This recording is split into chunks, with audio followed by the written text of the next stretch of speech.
Hello ladies and gentlemen, welcome back to the channel. MrSchnitzel in the house, and in today's video we're going to have a closer look about this vehicle, the Hazard 1, one of the Season 5 Legends tank. I'm also upgrading right now the Quetzal. I will be doing a review about it soon. In this video we're gonna focus about the Hazard 1.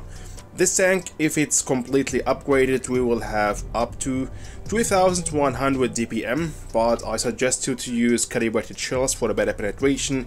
If we have a look here, we have really a very bad penetration for a tier 7 tank, only 220 of penetration with premium shells. Well, that's yeah, we will have a lack of penetration and penetration issues, especially if we will be playing against tier 8 heavies in some well enhanced armored tier 8 TDs. Against the rest, we can do the job with this gun. The enhanced gun laying drive, and with that we will have 3.5 seconds of aiming time. The gun dispersion and the accuracy is really not bad at all. Of course, we have some mediums with a better accuracy. With this gun we have 0.289 of gun dispersion at 100 meters. Go for the enhanced armor. We have really a pretty solid armor. I'm gonna show you later as well. Improved optics, engine accelerator, and with that we're having 35 km of average speed and the high-end consumables. I'm using here safety first, okay, 2 repairs kits and adrenaline. Provisions as always, the improved fuel for more speed, and the tinned food and the field rations for better view range and DPM, etc. We got on this medium tank a good alpha damage, 280 damage per shot, sometimes more, sometimes a bit less. With precision fire we can go for 375, 400 damage per shot. That's really insane for a tier 7 medium tank. The armor is not bad, especially in hull down, and we have an insane turret rotation and also a good speed for a tier 7 medium tank. Compared of course to the Magnet or the Basilisk, this tank got a lack of yeah, I would say DPM. Okay, we have less CPM than the Basilisk and the Magnet, which were really one of my favorite tier 7 hybrid nation tanks, with also crazy armor. But in this case, the Hazard 1 is also really a well armored tier 7 medium. It's like a kind of helium tank with a good turret and a good upper plate of the hull, but we have really, yeah, a lack of penetration. This is how our armor gonna look like in front of the Tiger 1 tier 7 heavy tank using even calibrated shells. Well, it's really not bad at all. Now let's take out the calibrated shells. So if you just go hull down, okay, we are nearly unpenetrable for a tier 7 heavy tank, and we can play it hull down very good. It's gonna be all right for the enemy. If the Tiger 1 use premium shells, we will have some weak spots here, but if you just move your turret a bit, yeah, that will confuse the enemy, and that will lead maybe that the enemy missed his shot. But here without premium shells we are really pretty safe in hull down positions, also on flat ground. If you hide or if you manage to hide your lower plate in front of obstacles or rocks or buildings or whatever and show only this part of the turret, we can also block some damage with this tank, and we're gonna see it also in the next battle how much damage I blocked in just a few seconds. That's really crazy. Against tier 8 it's gonna be the same. Well, not exactly the same, so I would say, okay, play careful against just higher tier tanks, because it's gonna be for you, yeah, as we can see here, maybe a bit useless if you try to go hull down against tier 8 heavies or TDs, because they will pin you anyway. In this case, playing against tier 8 tanks, just play more careful, but it depends on the situation. But if you see that you are playing against tier 7 or tier 6 vehicles, you can risk more, you can play hull down more, you can try to angle maybe, okay. We are of course against tier 7 and tier 6, it's gonna be easier for us to block a lot of damage, and against lower tier tanks just play, you are free to play aggressive.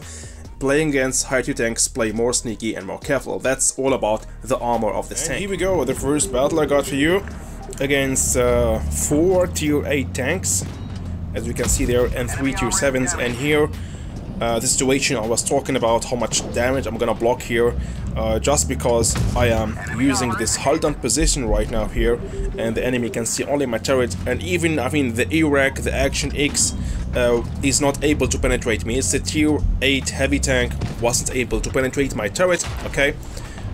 That was the Super Hellcat, slapped me from the side.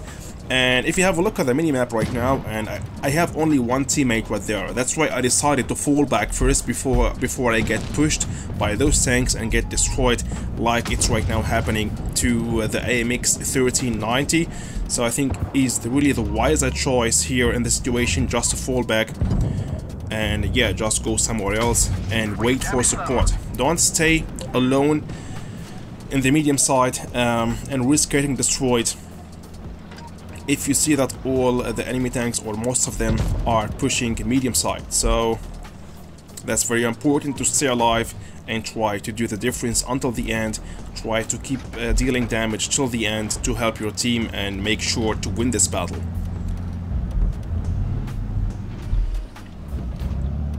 Here we go, another shot on the Action X, 290 damage.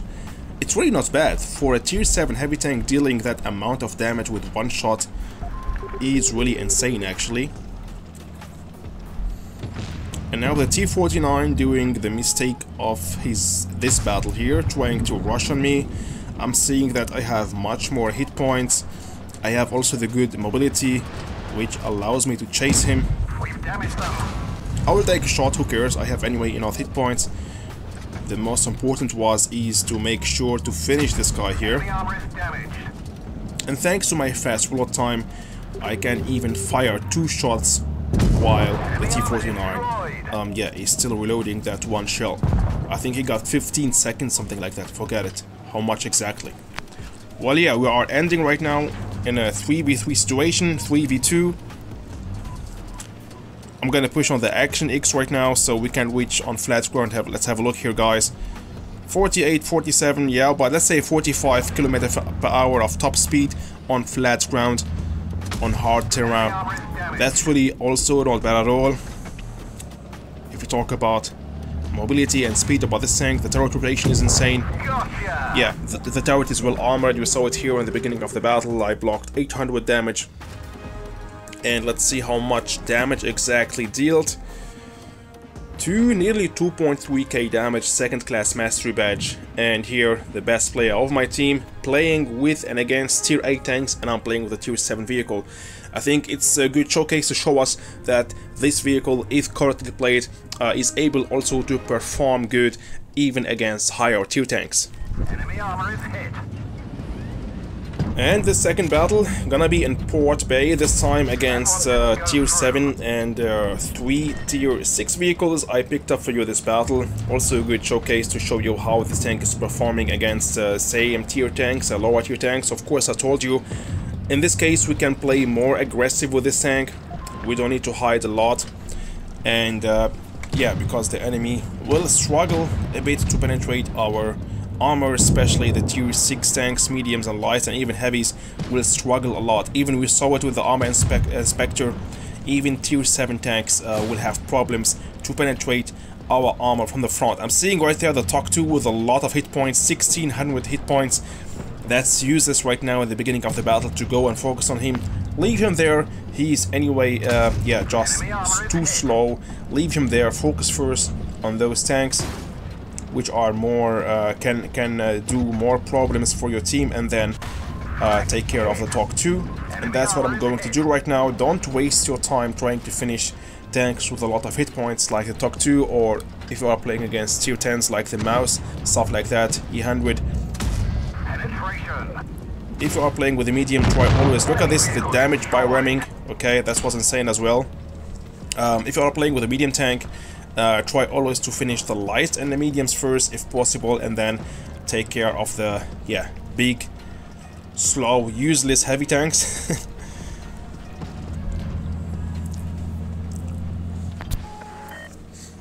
Well, heavy tanks are really not useless. They are only useless if they are played by the wrong driver.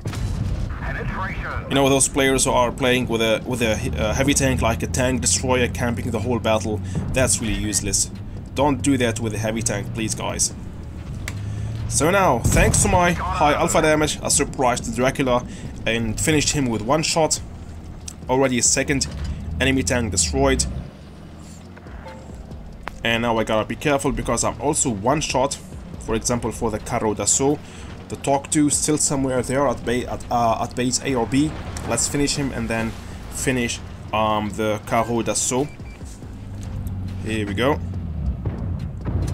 Oh bro, how did I miss that? How did I miss 300 of damage like that? So stupid by me. Here we go, another one. 306 of damage, guys, without precision fire. I mean, that's really insane. The alpha damage of this tank is really pretty high. I say it again. For a tier 7 medium, that's really better than their average. And now with the fight for the last damage, for the last kill, we can see it, both of us is really hungry for it when I do the last damage and the last kill. Here we go, I knew it.